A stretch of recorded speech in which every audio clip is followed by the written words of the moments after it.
رسول اللہ صلی اللہ علیہ وسلم نے فرمایا جمعہ کے دن اور جمعے کی رات کو کثرت سے مجھ پر درود پڑا کرو، بس جو آدمی مجھ پر ایک دفعہ درود بھیجے گا اللہ اس پر 10 رحمتیں نازل کرے گا۔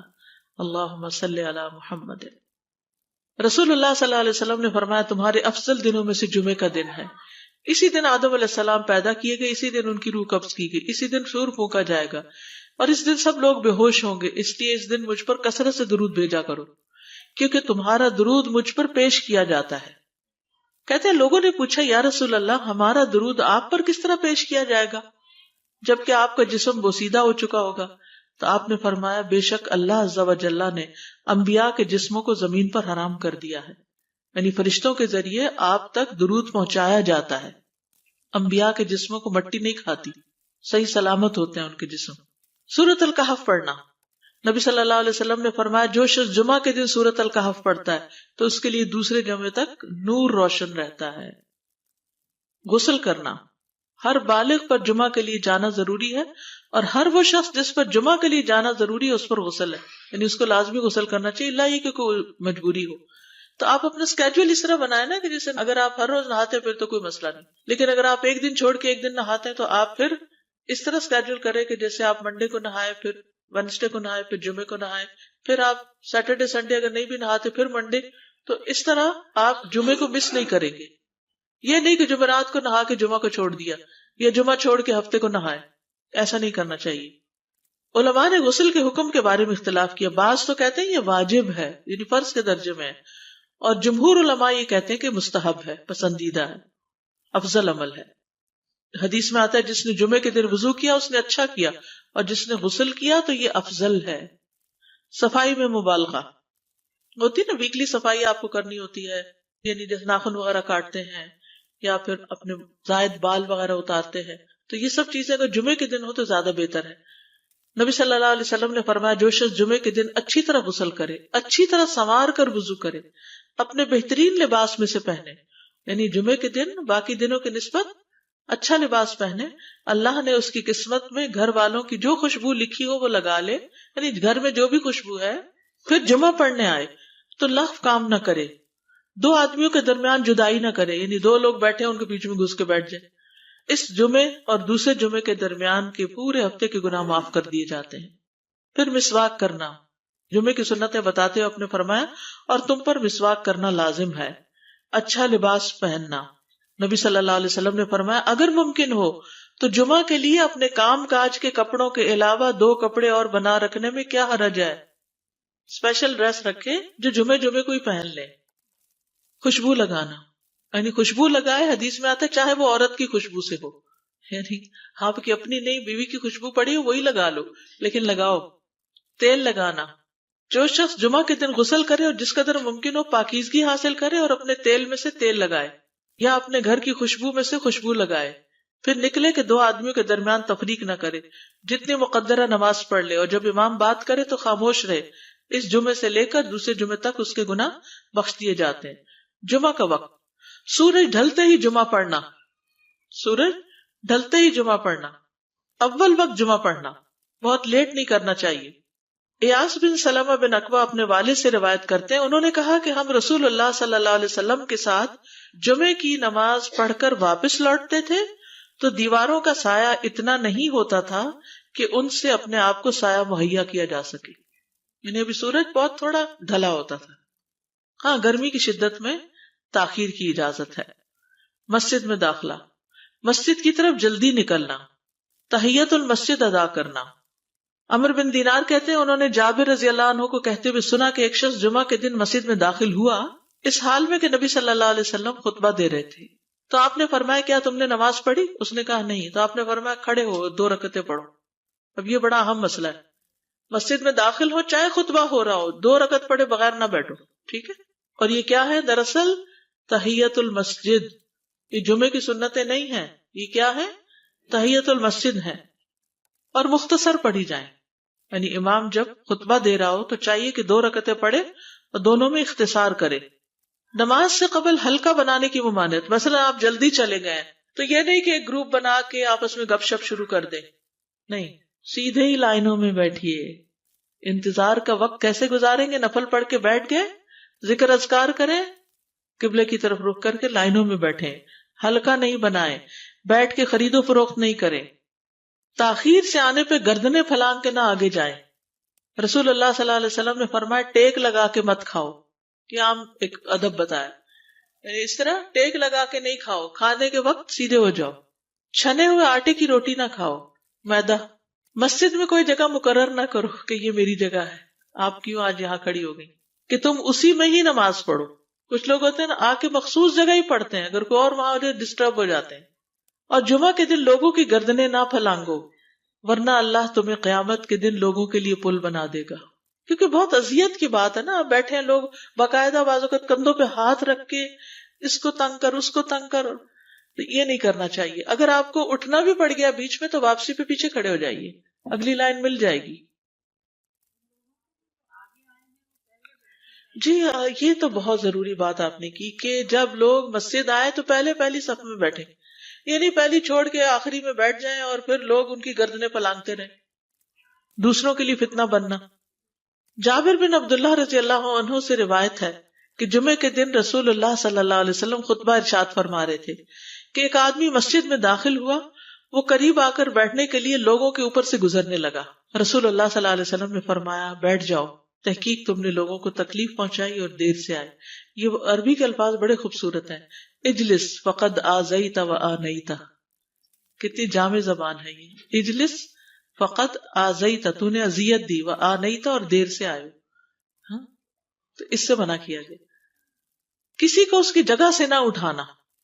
جابر رضی اللہ عنہ نبی صلی اللہ علیہ وسلم سے روایت کرتے ہیں، آپ نے فرمایا تم میں سے کوئی شخص جمعہ کے دن اپنے بھائی کو کھڑا نہ کرے کہ پھر دوسری طرف سے آ کر اس کی جگہ پہ خود بیٹھ جائے، بلکہ جو آئے وہ کہے جگہ کشادہ کرو، ہمارے لیے بھی جگہ بناؤ، یہ کہے۔ خطبہ جمعہ اور اس کے آداب۔ خطبہ جمعہ کی اہمیت، جب اذان ہو جائے تو کیا کرے انسان؟ مسجد کی طرف دوڑ پڑے۔ تو مسجد میں جماعت تو نہیں ہو رہی ہوگی، پہلے کیا ہو رہا ہوگا؟ خطبہ ہو رہا ہوگا۔ امام کا خطبے سے پہلے سلام کرنا۔ نبی صلی اللہ علیہ وسلم جب ممبر پر چڑھتے تو حاضرین کو السلام علیکم کہتے۔ امام کا کھڑے ہو کر خطبہ دینا۔ رسول اللہ صلی اللہ علیہ وسلم کھڑے ہو کر خطبہ دیتے، پھر بیٹھ جاتے، پھر کھڑے ہوتے اور کھڑے ہو کر خطبہ دیتے، یعنی بیچ میں تھوڑا سا بیٹھ بھی جاتے تھے۔ جس نے تمہیں یہ خبر دی کہ آپ بیٹھ کر خطبہ دیتے تھے تو تحقیق اس نے جھوٹ بولا، بس یقیناً اللہ کی قسم میں نے آپ کے ساتھ 2000 سے زائد نمازیں پڑھی ہیں، یعنی جن میں بہت سے جمعے بھی آئے ہیں، تو ایسا کچھ نہیں۔ امام کا 2 خطبے دینا، یعنی کھڑے تھے پہلے، پھر ذرا بیٹھ گئے، پھر دوسری دفعہ اٹھے، تو یہ 2 خطبے ہو گئے۔ مختصر خطبہ دینا۔ آپ کے خطبات چند کلمات ہوا کرتے تھے، بہت لمبی تقریریں نہیں، آپ کا خطبہ درمیانہ ہوتا تھا۔ نبی صلی اللہ علیہ وسلم نے فرمایا آدمی کا نماز کو لمبا کرنا اور خطبے کو مختصر کرنا اس کی سمجھداری کی علامت ہے۔ بس نماز لمبی کرو اور خطبہ مختصر کرو، کیونکہ بعض بیان جادو جیسا اثر رکھتے ہیں، یعنی تھوڑے بھی بات کرو گے تو دل میں چلی جائے گی۔ نماز پہ زیادہ توجہ۔ نبی صلی اللہ علیہ وسلم کا خطبے میں سورۃ قاف پڑھنا۔ حارثہ بن نعمان کی بیٹی سے روایت ہے، کہتی ہے کہ میں نے سورۃ قاف رسول اللہ صلی اللہ علیہ وسلم سے سن کر حفظ کر لی۔ آپ ہر جمعے کو خطبے میں پڑھا کرتے تھے۔ سامعین کا امام کی طرف رخ کرنا، یعنی جمعے کے دن یہ نہیں کہ آپ کرسی لگا کے کسی اور طرف منہ کر کے بیٹھ جائیں اور جب جماعت ہو تو پھر صف میں کھڑے، نہیں، آپ صف میں بیٹھے ہو، کس طرف منہ ہو؟ قبلہ رخ ہو، امام سامنے ہی ہوگا نا قبلے کی طرف۔ ایک صحابی کہتے کہ جب آپ ممبر پہ چڑھتے تو ہم اپنے چہروں کے ساتھ آپ کی طرف متوجہ ہوتے، ادھر ادھر نہیں دیکھتے تھے خطبے کے دوران۔ امام کے قریب بیٹھنا۔ اللہ کے نبی صلی اللہ علیہ وسلم نے فرمایا ذکر میں حاضر ہوا کرو، یعنی خطبہ میں، اور امام کے قریب بیٹھا کرو، بے شک آدمی دور ہوتا رہتا ہے حتیٰ کہ وہ جنت میں بھی پیچھے ہی ہوگا اگرچہ وہ اس میں داخل بھی ہو جائے۔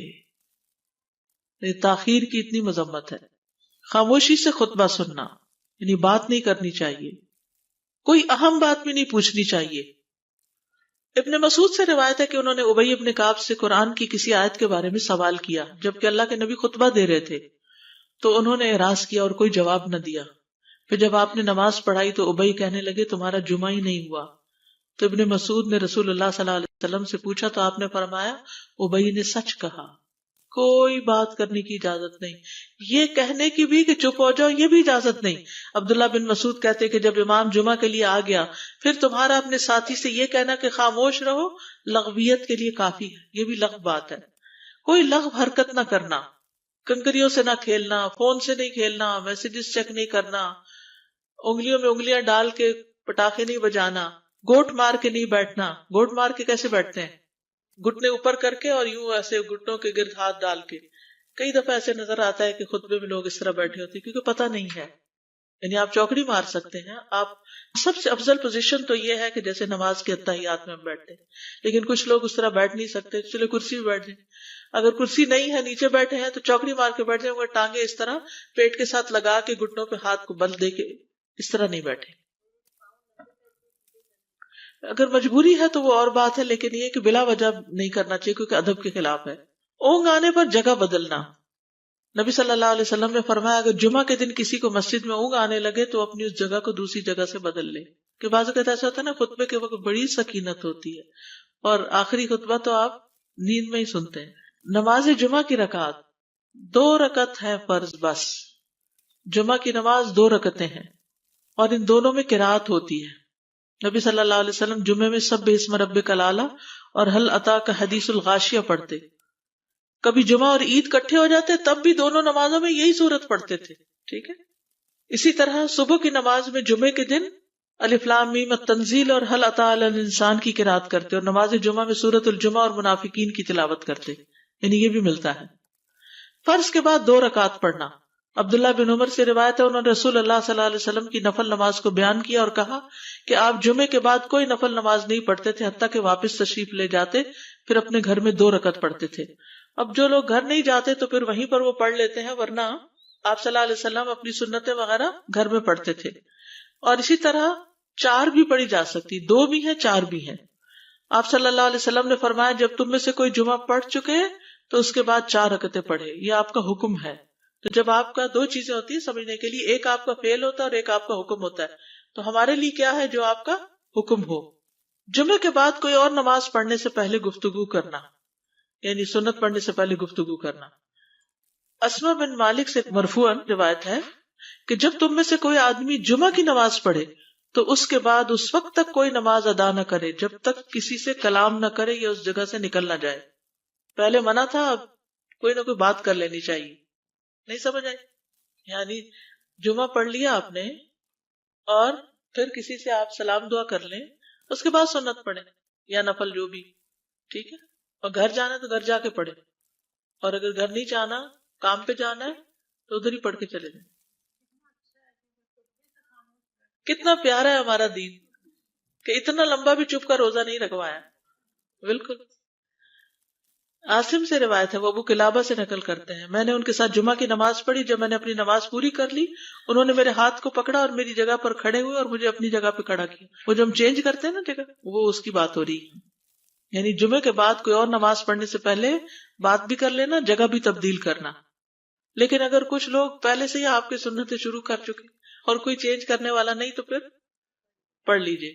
یعنی یہ مستحب اعمال ہے، ان میں ایسا نہیں کہ کوئی گناہ لازم ہو جائے گا، لیکن افضل یہ ہے، افضل سے اجر زیادہ ہو جاتا ہے.